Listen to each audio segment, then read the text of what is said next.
Boa noite a todos, sejam bem-vindos mais uma vez a uma preleção aqui no Fraternidade Espírita Amor e Luz. Eu, Leandro, vou falar hoje sobre o capítulo 2 do Evangelho segundo o Espiritismo. Meu reino não é deste mundo.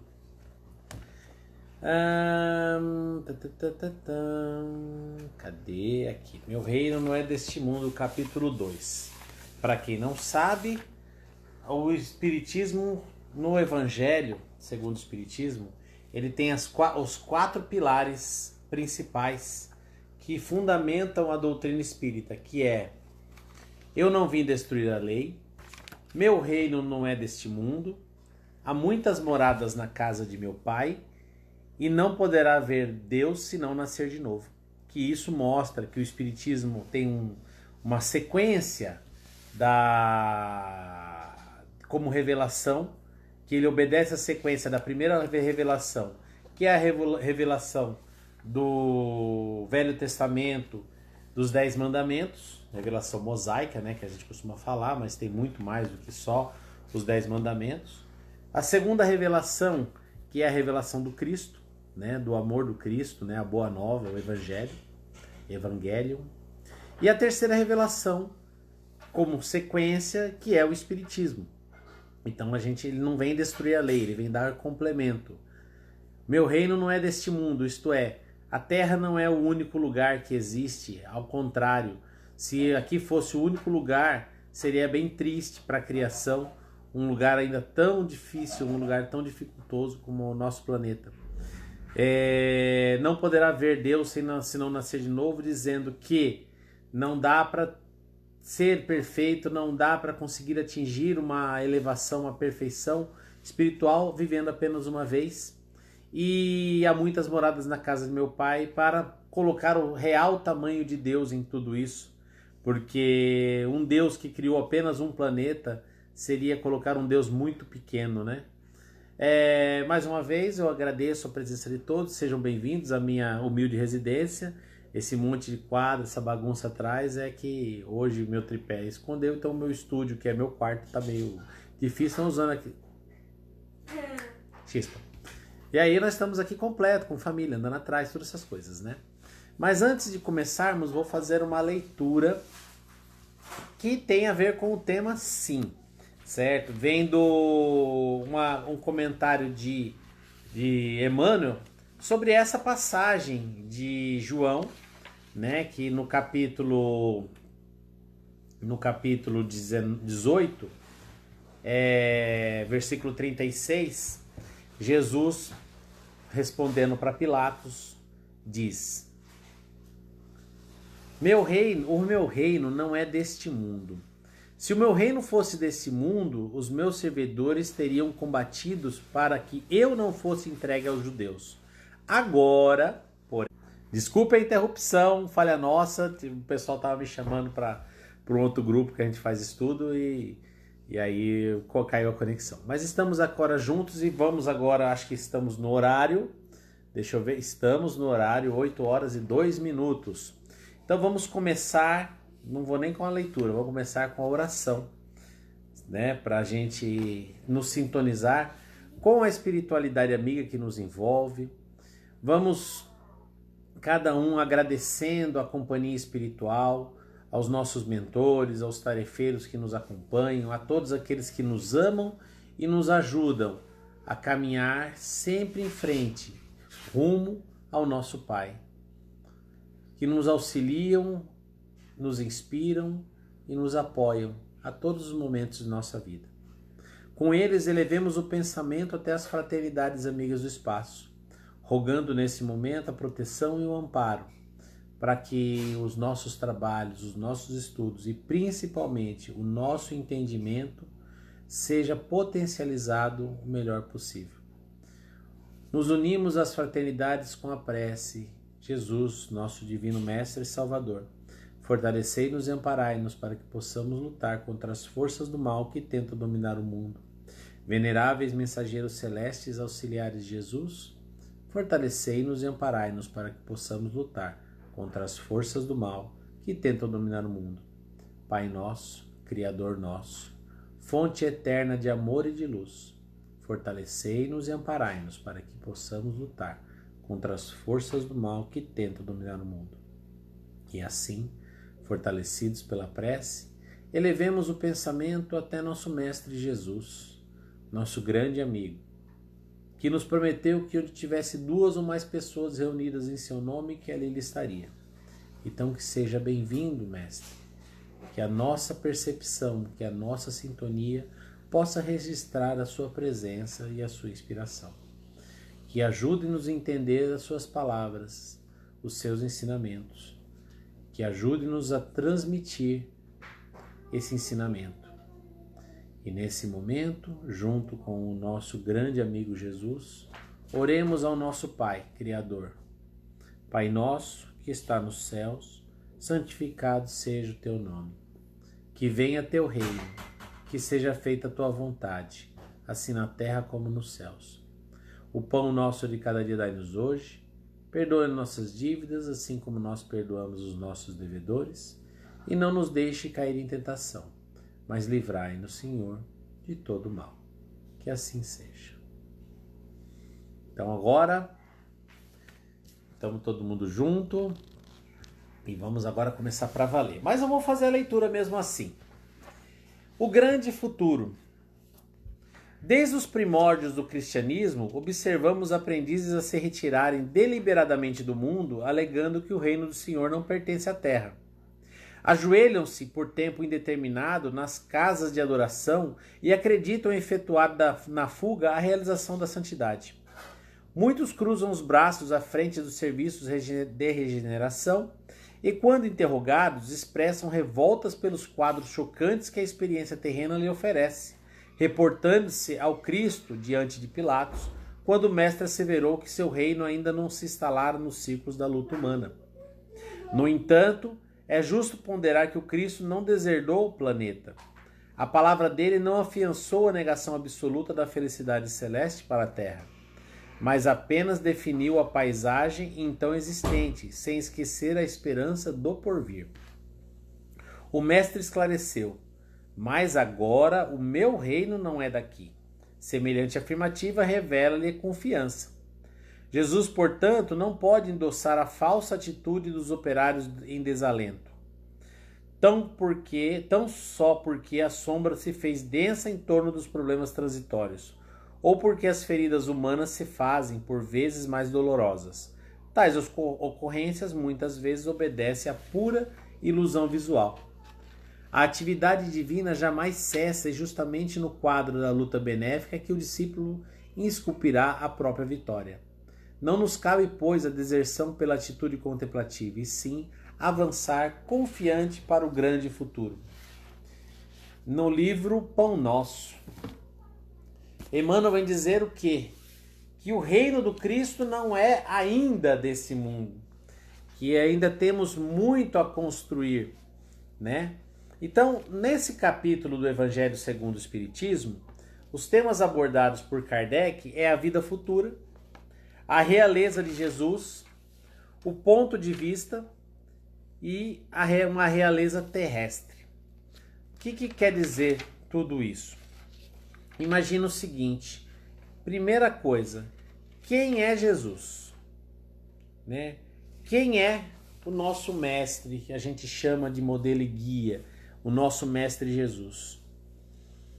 Ele é o governador planetário desse nosso orbe. É aquele que gerencia todo o desenvolvimento, todo o aprimoramento de toda essa nossa humanidade do planeta Terra, que desse planeta, do terceiro pós-sol, né, em direção ao Sol, né, esse pedacinho de pedra rochosa aqui, é Jesus que nos gerencia, é Ele que está no comando, né? Então, o que acontece? Uma vez que Ele é o nosso gerente, o nosso governador, é Ele o responsável por todos os processos aqui, né? Então, vamos imaginar, quando se fala realeza, vamos imaginar o seguinte: Kardec vinha de uma época que tinha acabado de sair da Idade Média, com muitos reis, com muitos soberanos, né? Tanto que a ideia mesmo de Deus como um homem num trono com barbas longas, né, um cetro na mão, governando, né? É essa a ideia da Idade Média, onde você tinha reis que governavam terras, certo? E Jesus era classificado como o rei dos reis, né? Mas ainda era um rei de coroa e tudo, né? E a gente hoje pode atualizar isso como um governador, um gestor, aquele que é responsável por. Porque hoje a figura de rei está um pouco distante da gente. Mas ele é a autoridade quando se fala em planeta Terra. É aquele em que todos os processos estão subordinados a ele, a sua governança, sua governadoria. Por que eu falo isso? Porque uma vez que a terra é da governadoria de Jesus, tudo que aqui ocorre, né, está sob o comando dele, certo? Então, primeiro ponto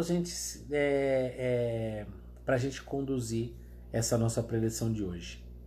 Nada ocorre conosco ou com qualquer pessoa que não seja autorizado, que não seja gerenciado, que não seja supervisionado por todo um grande conjunto de equipes espirituais subordinadas ao Cristo, que por sua vez está subordinado a Deus. Então o que acontece? Não existe nada de injusto nesse mundo, né?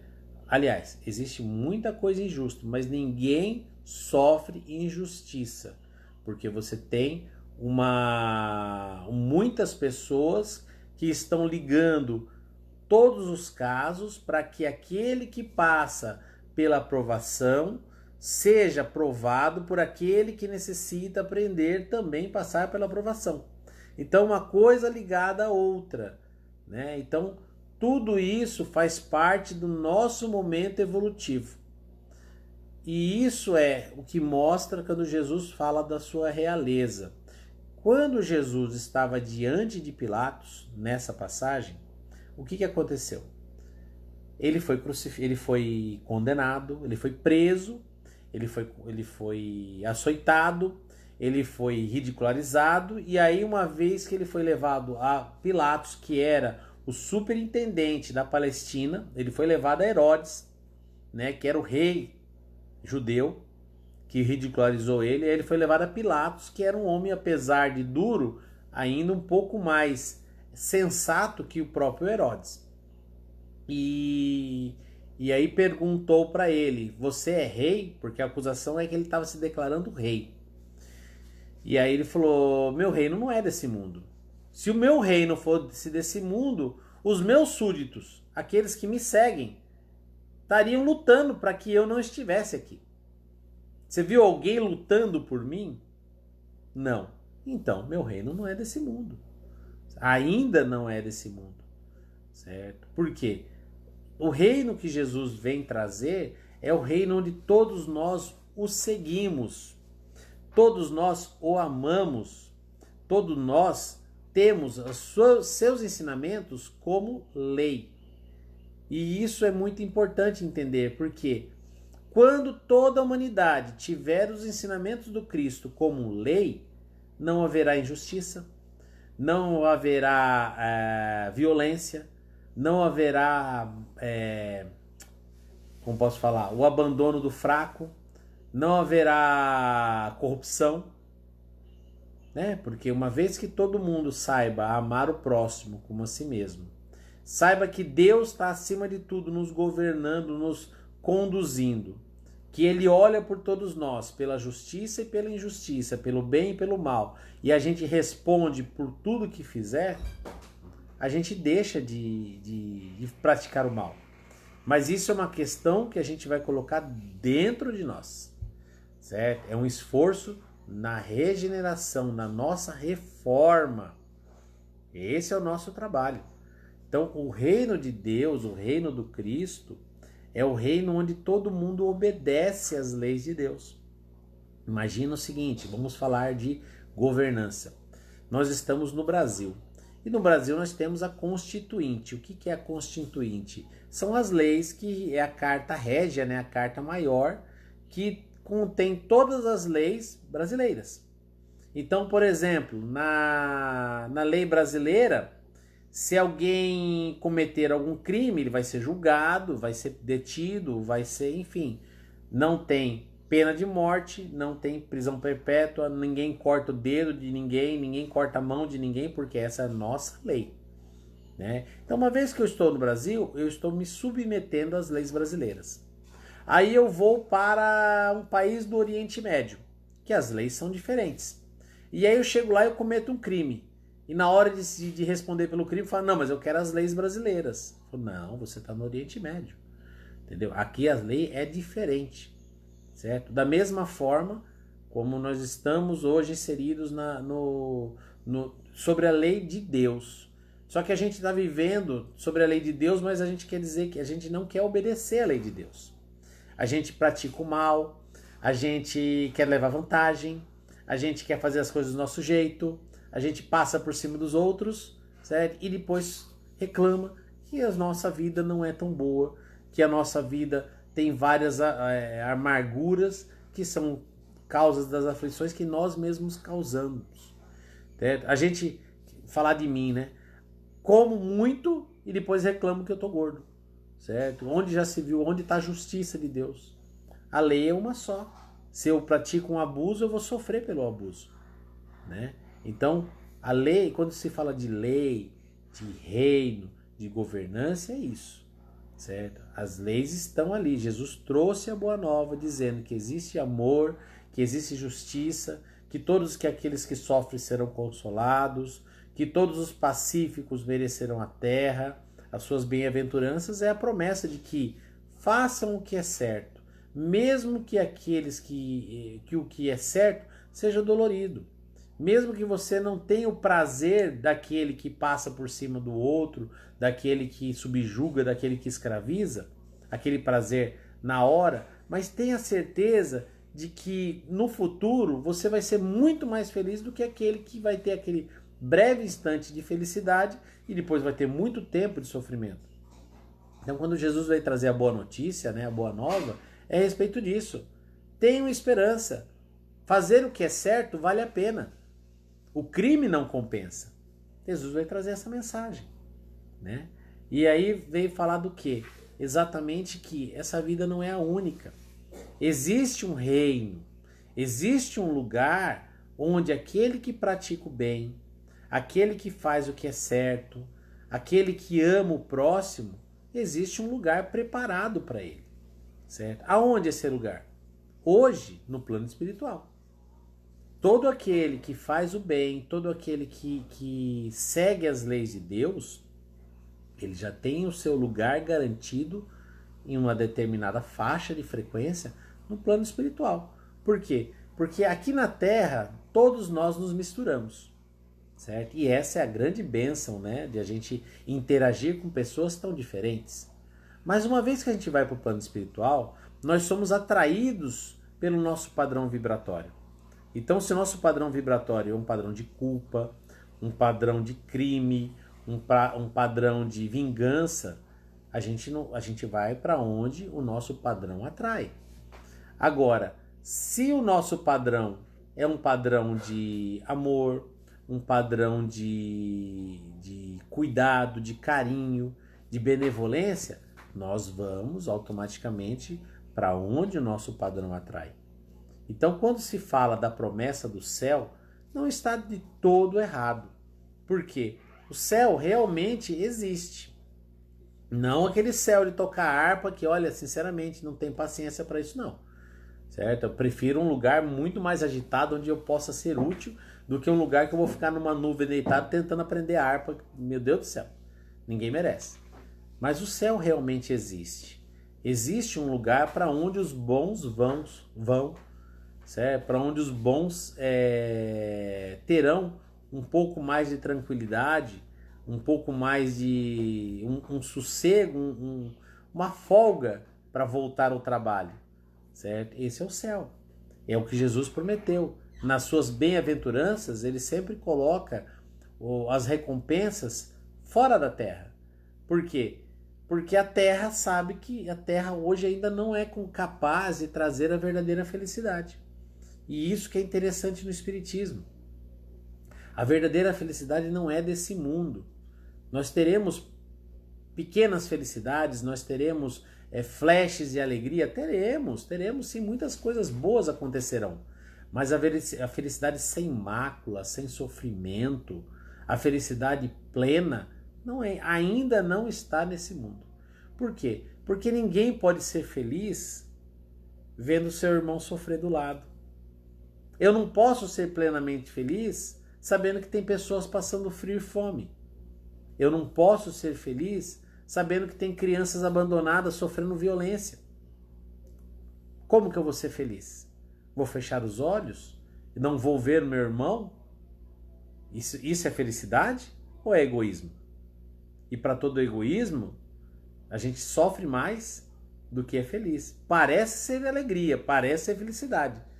Só que é entorpecimento. Entorpecimento por causa do nosso egoísmo. Então, quando se busca a felicidade plena só existe onde todo mundo pode ser feliz. Por isso que a felicidade ainda não é desse mundo. Por isso que o reino de Deus ainda não é desse mundo. Porque ainda tem muitas pessoas sofrendo, muitas pessoas passando por provas difíceis. Nesse mundo, todo mundo morre, começa por aí. Como que eu posso ser feliz sabendo que todo mundo morre? Todo mundo sofre, todo mundo fica doente. Não tem como ser feliz plenamente. A gente tem flashes de felicidade e de satisfação. A maior felicidade que a gente pode ter nesse mundo é ajudar o próximo. É a maior.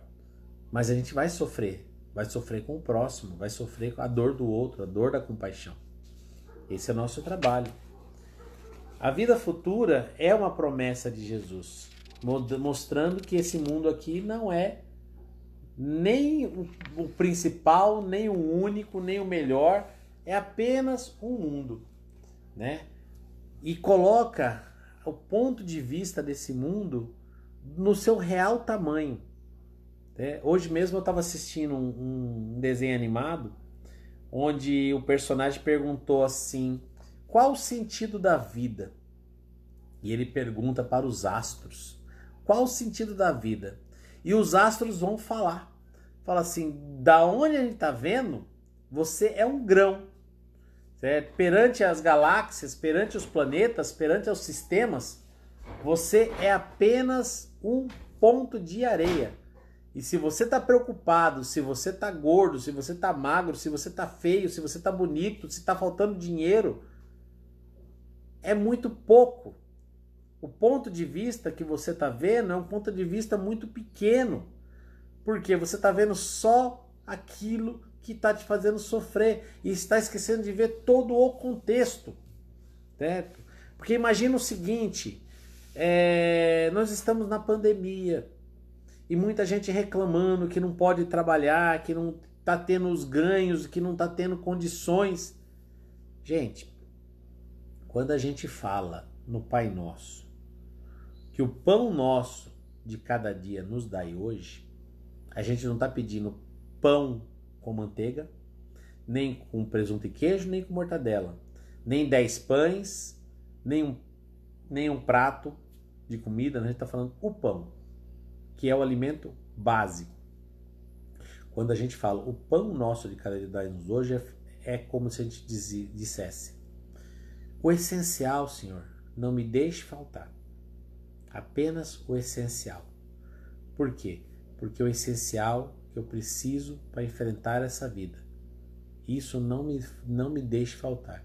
E Deus jamais deixa nos faltar o essencial. Então, às vezes parece que não vai chegar a tempo, mas chega. Parece que não vai dar pé, mas dá. Sempre uma mão amiga estendendo, sempre alguém para auxiliar. Ah, mas tem vezes que não funciona. Sim, se não funciona, das duas uma. Eu preciso aprender alguma coisa com isso. Ou eu exagerei no meu pedido. Certo? Eu sei porque eu já passei por isso.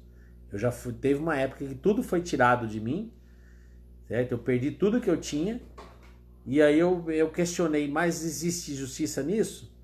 E existe. Era para mim aprender a quê? A desapegar, e aprender a dar valor para as coisas realmente importantes, que no caso eram as coisas espirituais, era o meu caráter. Eu estava corrompendo o meu caráter para ter coisas materiais. Eu estava sendo ganancioso.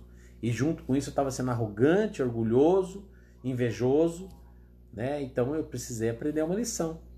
Então é para o nosso bem sempre. E quando essa lição, né, o Evangelho vem dizer do ponto de vista tudo que a gente passa é muito pequeno perante não ao universo, perante a nós mesmos, porque somos seres imortais. Imortais. A gente não vai morrer jamais. Quanto tempo nós já temos? Já pararam para pensar qual a sua real idade? Já pararam para pensar quanto tempo a gente já viveu? Imagina o seguinte, o Brasil tem 500 anos.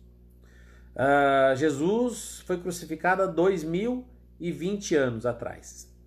Então, 2500, olha o tempo passando. Emmanuel, se eu não me engano, coloca uma conta que o ser humano, nós, nessa configuração, estamos na Terra há 20 mil anos. Então imagina o tempo que nós já temos. E isso só como espírito terreno. Temos mais história para trás. Então, olhemos a vida do tamanho que ela realmente é. Um breve instante que vai passar. A nossa alegria nesse mundo vai passar. A nossa tristeza nesse mundo vai passar. A nossa privação nesse mundo vai passar. A doença vai passar. A saúde vai passar. A beleza vai passar. A minha já passou. A beleza vai passar. Tudo vai passar. Certo? O Chico falava isso. Tudo passa. Recebeu a informação, inclusive, de Maria. Tudo passa. Certo? E o que fica? Eu fico. A minha essência. Então comecemos a viver como reais filhos de Deus que somos. Aquele que sabe que o melhor sempre está por vir. O amanhã é sempre melhor do que o ontem. Eu vou ser melhor do que o dia do que eu de ontem. Porque eu sou um ser eterno em constante evolução. Que a dor de hoje é só hoje. É como se fosse tirar um band-aid de uma ferida. Quando a gente vai tirar um band-aid de uma ferida, o que você faz? Você enrola ou fala, puxa de uma vez para passar a dor? Então, às vezes, o que é necessário passar logo pelo sofrimento de uma vez para que depois venha só a alegria na sequência. E não ficar fugindo, não ficar protelando o nosso real trabalho nesse mundo por medo. Medo do quê? Medo do amanhã, medo da morte, medo da doença. Gente, Deus nos criou imortais. A vida é uma experiência maravilhosa que merece ser vivida em sua plenitude, aproveitando a cada momento e principalmente aproveitando a convivência de cada um. Por quê? Porque essa experiência de estarmos juntos é uma coisa inestimável. Não pense que é fácil reunir pessoas como se reúnem aqui na Terra. Não pensem que é fácil a gente conseguir combinar pai, mãe, filho, neto, tio, cunhado, primo, avô. Não é fácil. Não é fácil. Porque uma vez que vai para o plano espiritual, cada um vai para o seu lado. Cada um vai para os seus compromissos. E esses compromissos às vezes demoram muito tempo para voltarem. Então aproveitem o momento. Mesmo que seja um momento desagradável. Aproveitem para fazer o melhor. Porque é isso que realmente é importante. É esse momento que não volta. Devemos aproveitar o máximo. Porque Jesus está no comando. como nosso governador. O Pai está no comando como nosso Todo-Poderoso, como o nosso Pai mesmo, que cuida da gente, certo? E o reino de Jesus está longe ainda de chegar aqui, mas ele tem que ser construído no nosso coração. Isso é muito importante. Enquanto o reino de Jesus não está nesse mundo, espalhado em todos os cantos, a gente pode construí-lo no nosso coração. E como isso é feito? Obedecendo as leis do nosso Deus Todo-Poderoso. Quais são essas leis? Aonde elas estão escritas? Na nossa consciência.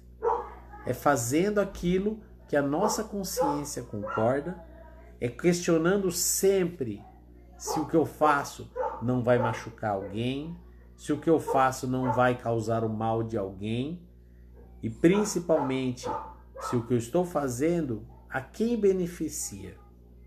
Se beneficia a grande maioria, mesmo que não me beneficie, pode ter certeza que está certo. Porque o nosso trabalho é servir, é fazer o bem pelos outros. O nosso vem por consequência. Agora, se a gente buscar o nosso bem, o que acontece? A gente vai ter depois o resgate por consequência. Então, cabe a nós fazer a nossa parte, de seguir as leis de Deus, de seguir os ensinamentos do Cristo a todo momento, a todo instante, porque esse é o nosso trabalho como filho de Deus. Jesus é considerado o filho perfeito de Deus. Quando fala-se meu único filho, é porque ele foi o único que pode realmente ser considerado filho de Deus, porque o filho obedece o pai. O filho, ele é a imagem e semelhança do pai. Então Jesus, ele é exatamente o que Deus é infinitamente. Jesus é finitamente o que Deus é infinitamente. Jesus é amor, Jesus é perdão, Jesus é benevolência, Jesus é indulgência, Jesus é caridade, né? Esse é o Pai. Jesus se magoa? Não. Jesus se vinga? Não. Por quê? Porque Jesus é o verdadeiro Filho de Deus. Eu vou terminar rapidinho aqui, que eu tive um problema técnico aqui. E ele vem para nos ensinar a ser os verdadeiros filhos de Deus. Esse é o nosso trabalho, né? Construir o reino de Deus em nosso coração, certo? Sendo verdadeiros filhos de Deus, caminhando os passos de Jesus, amando como ele nos amou. Certo, gente? Muito obrigado pelo espaço, pela oportunidade. Rogamos ao nosso Criador que abençoe a toda a humanidade.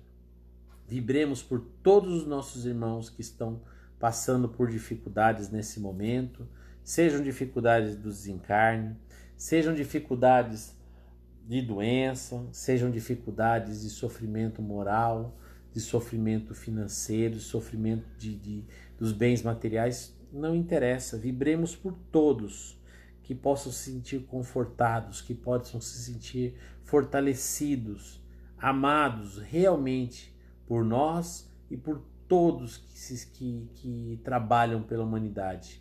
Vibremos pelas nossas famílias, pelos nossos amigos, vibremos pelos nossos desafetos. Vibremos por cada um que conhecemos e sabemos que necessita desse amor, dessa vibração. Vibremos por todos, pelos nossos lares, pelos nossos trabalhos, pelos nossos círculos de amizade, por todos que cruzam nosso caminho. E rogamos ao Pai pela vibração por nós mesmos, para que tenhamos sempre força e perseverança de seguir sempre em frente no caminho que Jesus nos indicou. Muito obrigado a todos e que o Mestre vos abençoe sempre. Certo, gente? Muito obrigado, tá? E até uma próxima. Tchau, tchau. Vou dar um minutinho aqui, porque eu sei que tem muita gente que está acompanhando e costuma dar um delay que às vezes a gente desliga e aí corta no meio. Então vou ler mais uma oração, mais uma parte aqui. Respeito também de Emmanuel. No reino do coração. Em verdade asseverou Jesus que o reino de Deus ainda não é desse mundo. No entanto, várias vezes afirmou que esse reino permanece dentro de nós. Muitos aguardam a vinda espetacular do céu à terra, ignorando que a construção do céu há de começar em nós, se nos propomos a alcançar a vida perfeita. Não esqueça o reino do coração, se é nelas trabalhar pelo reino do Cristo. Não pode sustar a perturbação que ruge em derredor dos teus passos? Entretanto, é possível apaziguar a própria alma e encontrar dentro dela um abrigo de serenidade e de esperança. Não podes paralisar o verbo que se fere e vergasta, mas é fácil guardar o próprio espírito em silêncio para somente movimentá-lo na bondade que ajuda, compreende e perdoa. Não pode, sem dúvida, inventar de repente hospitais e escolas, lares e templos em que a coletividade enferma e sofredora encontre, de imediato, remédio e ensinamento, aconchego e fé viva. Contudo, ainda hoje é possível socorrer o parente desavorado, amparar a criança infeliz, consolar o velhinho anônimo e auxiliar ao ignorante com uma frase amiga ou encorajar o irmão doente.